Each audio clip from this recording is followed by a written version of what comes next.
Listen, I got really distracted during patch 4.4 and I didn't finish the recap in time for patch 4.5, so when 4.5 finally dropped and it was one of the driest patches in Genshin's history, I decided to just kind of like lump both patch recaps together and, well, here we are. This will be a pretty chill recap, so timestamps are in the description box while post-video notes and corrections will be in the pinned comment. If there isn't a pinned comment, then I have no notes. That's kind of typical for recap videos. I tend to have them more frequently for theories.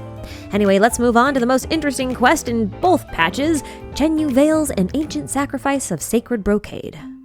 Now, as soon as a traveler sets foot in Chenyu Vale, they are whisked away to a little private realm belonging to an adeptus named Fujin, who's also probably the prettiest NPC we've ever had.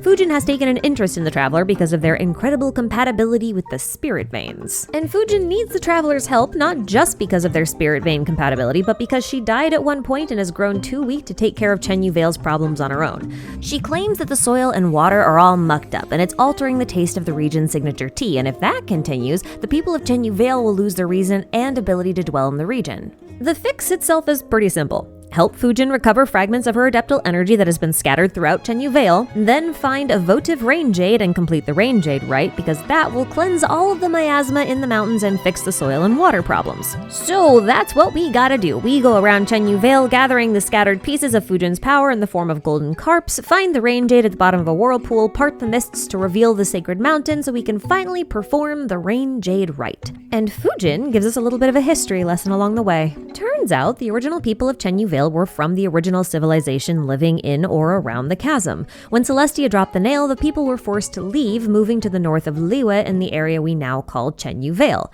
Now their god, this Lord of Chenyu Vale, never gets named in the quest, but there's a lot of compelling evidence to suggest this lord was Guizhong. Silicon14 has made a great little theory video on the subject, which you should totally go watch. There's a link in the description. But apart from her design motifs and architecture and some locations from Xianyun's flashbacks that seem to line up with Chenyu Vale, what sealed the deal for me is the timeline of all things. So ages ago, I made a video called Beginner's Guide to Liyue, where I had put together a rough series of events that suggested Guizhong came from the Lisha region bordering the chasm, or the chasm itself, before taking her people to the north. Now, I assumed at the time that this just meant to the Dihua Marsh, since that's where the Guili Assembly was.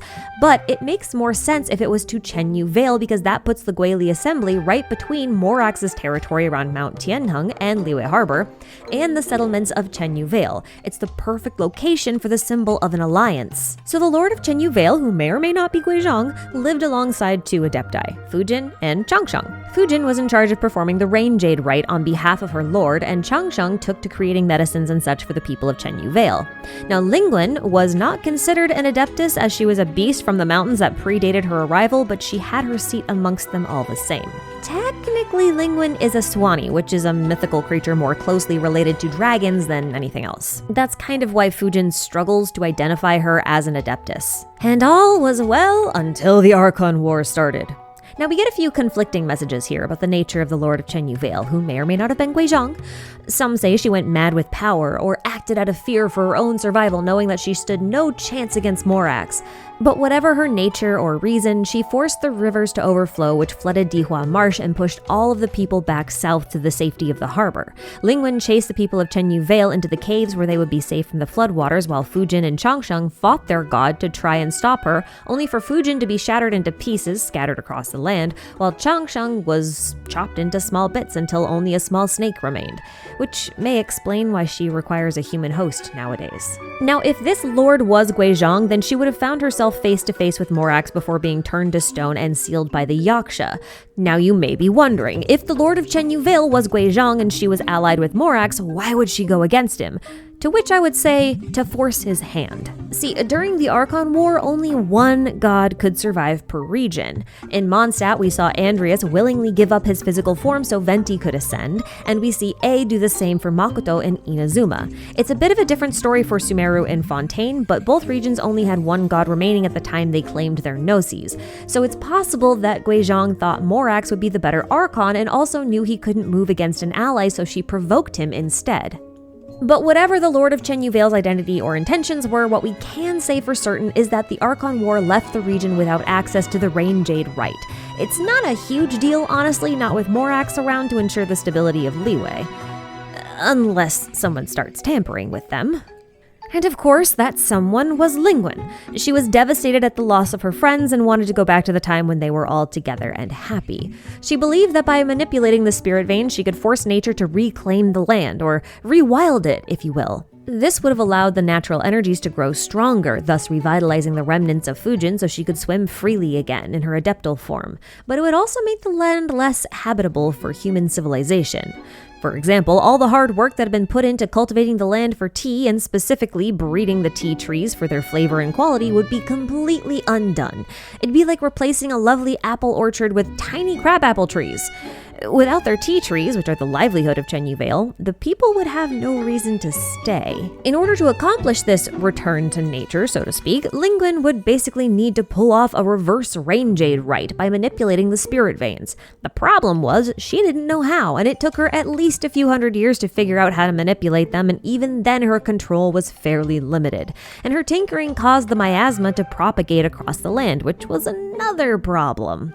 But as expected, we managed to stop her. Fujin fixed the issues with the spirit veins, and all was well in the end. Lingwen even got her friend back. Now, you might have noticed I spent this whole time saying spirit veins instead of ley lines, even though they should be the same thing. And that's because I don't think they are. I have made a whole video about this, which may or may not be out yet, depending on when you're watching this, but there will be a link in the description as soon as that theory goes live, so maybe check it out when it becomes available. Now let's move on to the next quest, which is a Wangshan Walk to Remember, which features the Guhua clan. Now, Guhua was a dude from over 1,000 years ago responsible for creating a bunch of different martial arts that later became the foundation for the Guhua clan, which was founded by an acquaintance in order to honor him.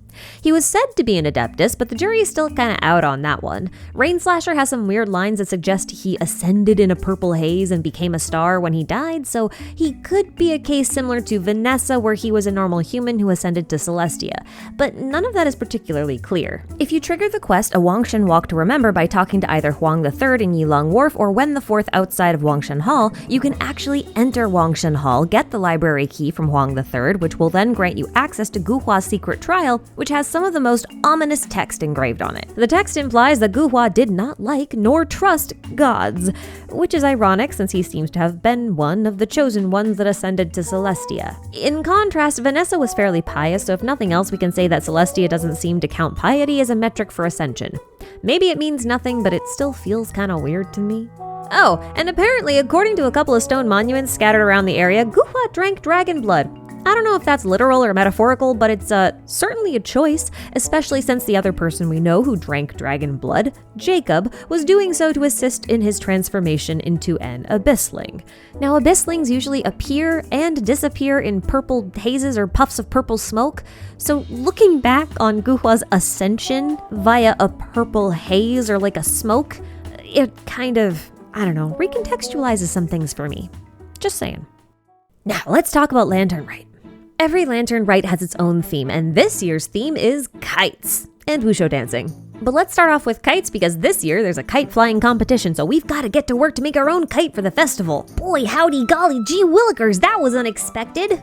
I'm kidding, that was totally expected, but what was less expected was the presence of Moon Carver and Mountain Shaper just chilling in Liyue Harbor disguised as humans.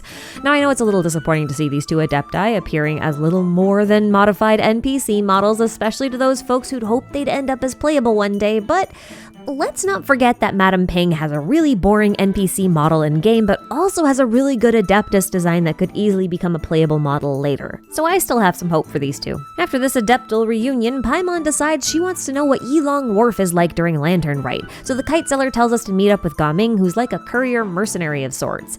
He's headed that way to deliver some goods, so we might as well go with him. And a fun fact about Gaming, you see his little lion companion here, Mansai?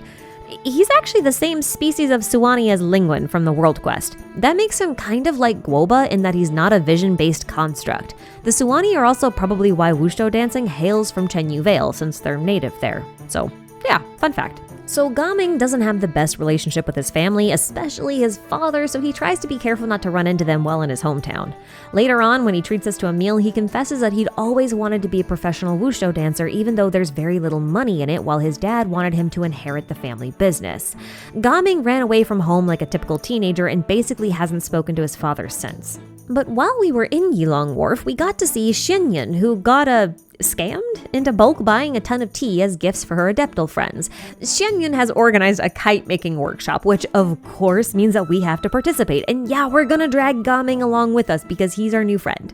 The other participants include Shenhe, Ganyu, Yao Yao, and Shuyu, basically all of Xianyun's disciples. Now, Shenhe comments that Gaming has a very strange attitude towards kites. He says kites are tethered by a string and therefore cannot fly freely, which is basically how he feels about his dad trying to control him. He's the kite, his dad is the string. Shenhe aptly points out that the string should be a symbol of kinship, and if you sever it, you lose your connection to home.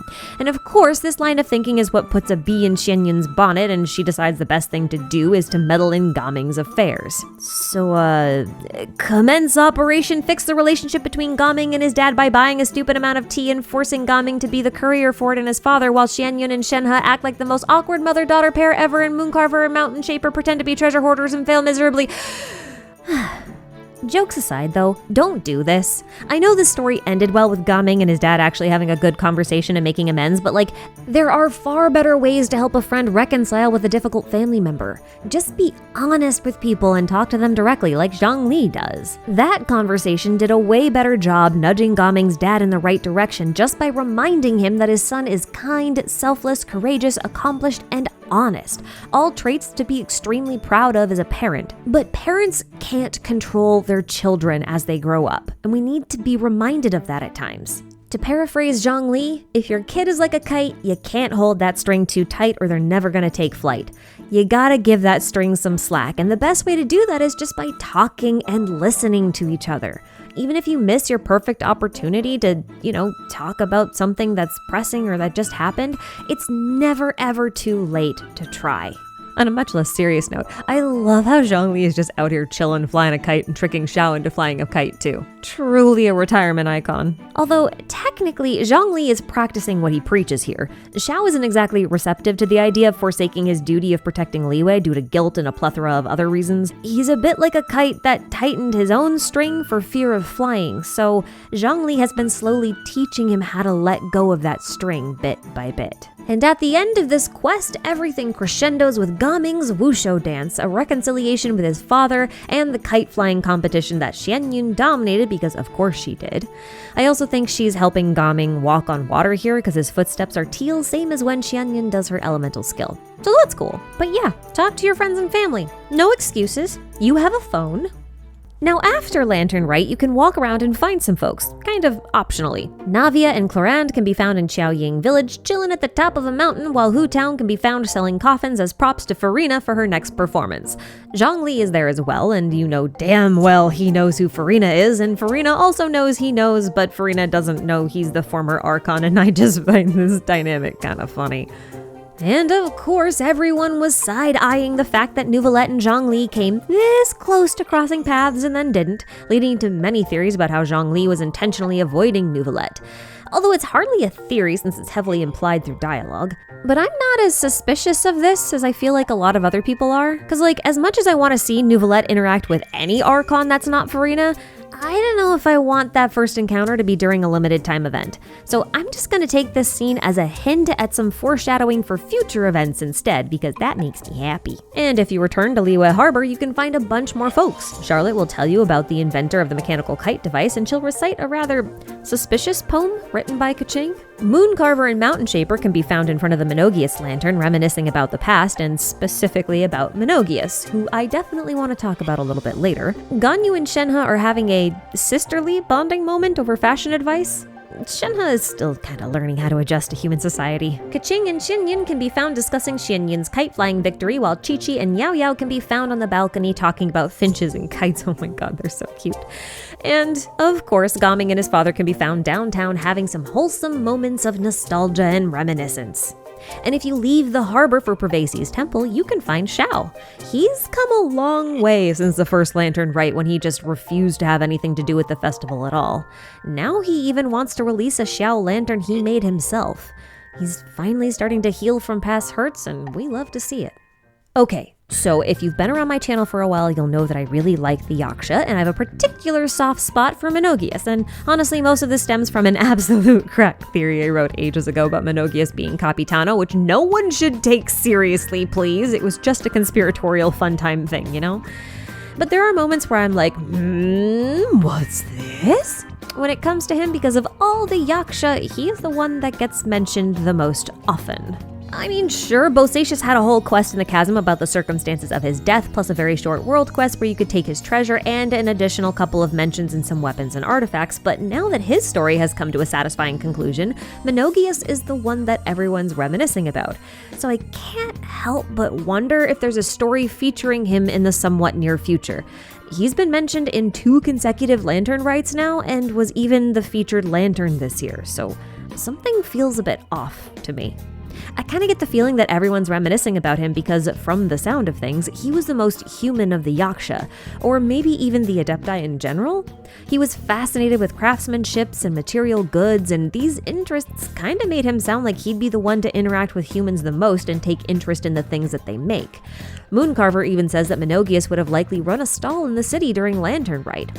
Now, listen, I might be overthinking this, but I'm really suspicious that he might get a Bosacius-style quest in the very near future. Moving on to the story quest that sealed my fate in having to study Xianxia. Xianxia is a popular genre of Chinese high fantasy fiction based on Taoism with common sets of tropes, archetypes, and world building. I won't be getting too much into it all here because I've already made one video about it and I'm working on a second one at time of recording. But I am going to be mentioning and defining some Xianxia terms throughout this section because I think they're important to know and relevant for the game going forward. Starting with the term Xian. This just means immortal, and that's what the Adepti are even called in Chinese. You can think of them as gods, demigods, demons, spirit beasts, or even humans and normal animals that have ascended into something like godhood through a process called cultivation. Cultivation is just a fancy way to refer to the process of spiritual growth or the refining of one's own power and energy known as qi. Acquire enough qi and master control of it and you can become a Xian. Whenever you hear someone talk about enlightenment or illuminated, cultivation is generally the process that they're referring to. Now, Xianyun is a natural Xian, and by that I mean she was born as a Xian. By comparison, Fujin was a regular fish who cultivated over a long period of time in order to become a Xian through ascension. Now, Guhua was presumably a normal human who also cultivated until he ascended and became a Xian. Presumably. We don't actually know for sure what was up with him, like I mentioned earlier, but it's also possible he was a blood cultivator, but I'm not going to go too into that. If you want to learn more about different methods of cultivation and what it actually means for Genshin, you can watch the video you're seeing on screen right now. There will be a link in the description. With definitions out of the way, let's talk about the quest. So Xianyun has been stuck in the past for a very long time and has had some trouble adjusting to this new era of humanity and finding her place within it. The quest doesn't exactly start out by telling you this, but if you look through all her past appearances plus last year's heartfelt confessions during Lantern Rite, you can kind of see her working through it. Well, she's made a lot of progress and finally decided to don a human form once again and check in on her daughters. I mean disciples. Back in the harbor. That's Ganyu and Shenhe, if you weren't aware. They tell us some fun stories about Xianyun's past, how she got her name by bringing cleansing rains to a land plagued with drought and miasma, and how she built a motorcycle to run a race. That feels like cheating, but okay. But the real story of this quest starts when the little girl, Xiuyu, and her grandmother, Yuendai, arrive at Wanmin Restaurant and Xianyun invites them to sit at their table. Yuendai asks to eat, braised earthworms, which should be your first clue that something's up here, and not just that she's an old woman with a bad memory. So to kind of explain her grandmother's situation, Xiuyu tells us that Yuendai used to be a martial artist heroine who saved a lot of people from a disaster a long time ago. Now this is Xianxia reference number 2. The first was the disciple thing, which we're going to come back to later, but basically, people who cultivate their qi in order to become a Xian are frequently masters of the martial arts. This, coupled with feeding on earthworms, should be enough to piece together Yuendai's true identity as one of Xianyun's formal disciples, and a bird. I'm gonna just skip all these scenes where we run around to different locations trying to jog Yuendai's memory and get straight to the part where Xianyun's relaxation music box jogs memories, because that's what helped Yuendai really remember her past as a bird. And that's where we get her story. During a drought like the one Shenhe mentioned when we were talking about how Cloud Retainer got her name, Yuendai fell in love with an exorcist from Mount Tianheng, but this love was doomed to fail because Yuendai wasn't a human at all. She was a white crane given human form courtesy of a potion that Xianyun made. See, Yuendai was an adeptus of the same variety as Fujin. She was once a normal animal who was cultivating her chi under Xianyun's tutelage, and given enough time, she would have been powerful enough to transform into a human on her own. But she wasn't at that level yet, and that's why she needed the potion. But the potion's effects were already starting to wear off, and if she failed to transform back into a crane, her memories would begin to deteriorate until she would be able to remember nothing about herself, past, present, or future. Even so, Yuendai chose her love over returning to Xianyun and becoming a crane again, and she considered this a sin. And while Xianyun was angry at the time, it was because Yuendai was knowingly putting herself in danger and the exorcist she wanted to marry wasn't up to her standards. Typical mother behavior. But Xianyun saw how much the two cared for each other and decided to bless the marriage anyway. She donned a disguise and sold Yuendai pills made from the blood of an adeptus that would prolong the potion's effects. It was made out of her blood, actually. And that's Xianxia reference number 3. So in Xianxia, pills, which are also known as elixirs, that are made from the blood of a Xian are kind of like a cheat code for cultivation. It's often considered a taboo thing to consume and might be a bit dangerous to boot too, so it's not done that often. But the pills themselves in Genshin also seem to attract monsters, and that's also kind of true for Xianxia, because since the pills are so rich with chi, monsters seeking power also want them. So yeah, it's a pretty dangerous thing all the way around. And yet, Xianyun gave them to Yuendai to consume anyway. But too much time has passed, and those potions and pills just weren't a long-term solution. Yuendai's condition has grown so dire that if she doesn't return to her original form, she might not ever be able to recover. So Yuendai agrees to give up her human form and promises to work hard on her cultivation once more, and one day she'll become a proper adeptus and return to Shuyu. She says goodbye and turns into a crane with no powers and no memories. Shuyu then resolves to become Xianyun's disciple, and Xianyun is glad to have her. Then Xianyun turns on her relaxation music box and everyone lies down for a well-deserved rest, and the traveler seems to need it more than most. I think we forget sometimes just how important the twins are to each other and how much it hurts them to be apart. All we usually see is the traveler embarking on fun adventures and distracting themselves with everyone else's problems and also Paimon. And it's so easy to lose sight of the end goal, to find their sibling and convince them to go home, wherever home happens to be. These moments of rest are really important because they help you clear your mind and allow you to figure out exactly what you need to do next. Repress your thoughts and feelings for too long and you're just gonna break. In other news, Xianyun and Zhongli now both live in the city, and that's bound to lead up to some more awkward shenanigans like this scene here, reminiscing over soup from hundreds of years ago. Excellent. Alright, listen, I love Chiori. She's great, I pulled for her, but there's not much of anything to talk about in her quest. In fact, I can sum up the whole thing pretty quickly. Chiori was prepping for Fashion Week when her former business partner Uther started meddling by taking out a hit on Kirara, who was trying to deliver Chiori's new fabrics.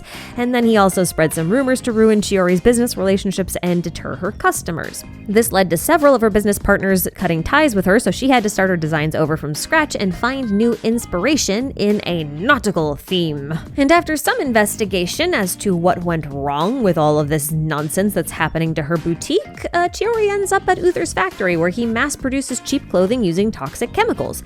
This factory basically doubles as a museum, but this Humpty Dumpty tour bot is so weird. Did they seriously model this bot just for this quest? Why? They could have just used a normal Gardamek. Or am I crazy and I can't remember that it's appeared somewhere else? I really don't know what to make of this thing. It just kind of weirds me out. Anyway, we get Uther's notes, which will be enough evidence to clear Chiori's name, but Uther stops her, Chiori kicks his butt, and puts on a crazy fashion show. See? The quest in a nutshell. Now, I really thought I could avoid talking about the cat cafe, but there's actually a couple of neat things in here, mostly to do with Fischl, as usual. Now, as you probably know, the real Fischl is a princess of the Kingdom of Darkness, flanked by her loyal servant, Oz. What little of the real Fischl story we know comes from Fischl's character stories, her island from the second Golden Apple Archipelago event, the Legend of the Shattered Halberd, a single volume of Flowers for Princess Fischl's, and Mitternach's Waltz. But I would like to potentially throw another book on this pile, The Pale Princess and the Six Pygmies. See, this book follows a princess who lives in the Moonlight Forest and rebels against the Night Mother after meeting a prince and 6 pygmies traveling with them. But this book, as cryptic and incomplete as it may be, is a reference to Snow White and the 7 Dwarfs. So why connect this to Fischl? Well, not only are they both princesses in a kingdom of darkness, but the cat Fischl chose to sit next to is named Dopey, which is the name of one of the most iconic dwarves from the original Disney film. It's flimsy evidence, sure, but as soon as we get the rest of the books, I am totally going to test this theory. Fischl also says a lot of other weird things in this event, like when she says, "Perhaps somewhere in this world there exists a cat familiar that can dive deep into the depths, endure in an inferno, and ride upon the wind. Such a special entity would surely have no fear of thunder or lightning." And this is literally Wanderer, beat for beat. He was depicted as a cat in his little fairy tale backup drive that Nahida made. He regularly traveled to the Abyss for recon missions during his time with the Fatui. He endured several traumatic infernos. He can fly, and I would guess he's not afraid of his mom. I mean, lightning. He just calls it irritating, after all. Typical teen. Okay, so there's not actually much to talk about with the Alchemy Ascension event. It was basically the Knights of Favonius' attempts at trying to make alchemy more accessible to the public via alchemical potions. Now you'd think Albedo would lead this event, but Lisa's actually the brewmaster here. It's even one of her passive talents. Although she didn't really do much after foisting her work off on us, and beyond that, I really don't have much to say. Now, there are a few little fun Easter egg style references in this quest, but my favorite, to literally no one's surprise, is the free weapon that you get from the event, the Dialogue of the Desert Sages. This polearm is a caduceus, a staff carried by the Greek god Hermes, and occasionally some other messenger gods. The staff would come to be associated with the planet Mercury, since that was Hermes' Roman name, and also the metal of Mercury, which is how it became associated with alchemy. See, mercury was this bizarre substance, a metal that was liquid at room temperature and somehow became associated with the cycle of life and death. And that's why the caduceus staff was thought to be able to return the dead to life, as well as some other transmutational acts that are kind of magical and miraculous, really. Now, the lore of the Desert Sage's staff is really cool because it names several of King Deshret's sages. That's something we haven't had before. Now, we don't know if all of these sages were historical figures from the desert or if they were just aspects of Deshret himself. Now, I say this because while I do see some of these figures in statue form throughout the desert, some of them are identified as Deshret's soul or will. And since we learned from the Narcissenkreuz quest that the self can be split into soul, memory, persona, and wish, well, it gets complicated. So the Goat King is the head of the sages, the minister of ministers. He's either a reference to Khnum, the god of the Nile River, or he's an aspect of Deshret, since Khnum was sometimes referred to as the Ba, or the soul, of Osiris. Now, I know Deshret in general is associated with Horus Ra or Amun Ra, but the dude is literally labeled as a god of the dead on his coffin. He's got a boat to carry souls across the river to the afterlife. He's got villages and locations named after the Egyptian underworld, like Aru Shut and Aru Village, just to name a few things that tie him to Osiris. And Osiris was originally a sky deity before he died, while Deshret was the son of the sky. To further the parts of Deshret idea a little bit more, Bennu is listed next as the king's soul. Bennu was a solar creation deity said to be the soul of the god Ra, and also associated with Osiris. Again, interesting. While typically depicted as a heron, he had the abilities of a phoenix and would regularly rebirth himself. And fun fact, Bennu is also associated with the Ben stone. And you're all familiar with Ben if you've done the Golden Slumber quest. He's our good little friend here. But in Egyptian mythology, Ben is like this primordial mound that came out of the waters at the beginning of creation. The next sage is Shesapunk. I'm gonna hope that's how you say it. And as far as I can tell, this name just means Sphinx, and she represents Deshret's will. Now, this one's a little bit harder to pin down, but it seems like pharaohs would carve their likenesses onto the bodies of sphinxes to show their relationship with Sekhmet. Now, Sekhmet is considered the eye of the god Ra, but also his daughter. You can think of her as the executor of Ra's wrath, or judgment. And the final sage listed is Apep, who we know is a real person, or dragon, but it also says that she was never counted among the rest, so who knows what to make of that. The rest of the lore talks about the Crocodile King, who's likely the fertility god, Sobek, and the Ibis King, who's likely the god of wisdom, Thoth. These two were arguing over who had the better cursed person? Sobek had a dude cursed by an Oceanid who could turn water into wine, while Thoth had a dude who violated a god's grave and could turn anything he touched into silver. not gold, even though this curse is most definitely a reference to King Midas, because in Genshin only Morax can turn things into gold. What's funny about this is that Hermanubis, which is what we call the merged form of the Greek messenger god Hermes and the Egyptian underworld god Anubis, was supposed to judge this contest, and he decided that both should be put together. So the special wine would be put into a silver cup, thereby achieving a perfectly balanced relationship. And this is super funny to me because wine is the domain of Dionysus, among other things, and Dionysus was the one who cursed King Midas. Well, technically it was a blessing, but you know. Now, turning water into wine is something I think most Westerners will associate with Jesus, which is kind of funny because in Orthodox tradition, the chalice used to hold the sacramental wine during the Eucharist rite was typically made of precious metals, especially silver, probably because silver is naturally antimicrobial and therefore held in high esteem. Now, the Orthodox depictions of Jesus also inherited a lot of traits from Dionysus, including turning water into wine, but that's of course a topic for another time. I just think all of these little connections are kind of interesting. Especially since I just made a whole video about the Eucharist in Genshin that also talks about why Paimon is literally emergency food, which you should go watch because it's unhinged and fun.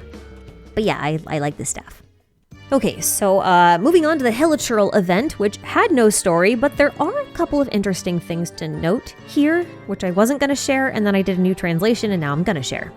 So the whole event revolves around the Eye of Upano, and Upano means something like up high or elevated. So to me, this means something like eye in the sky. Now, I don't know about you, but this name bothers me even more after reading the recently released book Paraneri and seeing an eye in the crimson moon, an eye in the sky. So the name of each stage is also written in Hilichurlian, and when you put them together, they kind of form something like a poem. I'm gonna do my best to translate here, but alas, I am not fluent and I have landed on two translations. One is kinda happy and fun, and the other is not. First translation goes, "We like how the wind moves us. I like you. We like how the wind moves friends. A splendid dance. You will drink water or eat fish? La la la la.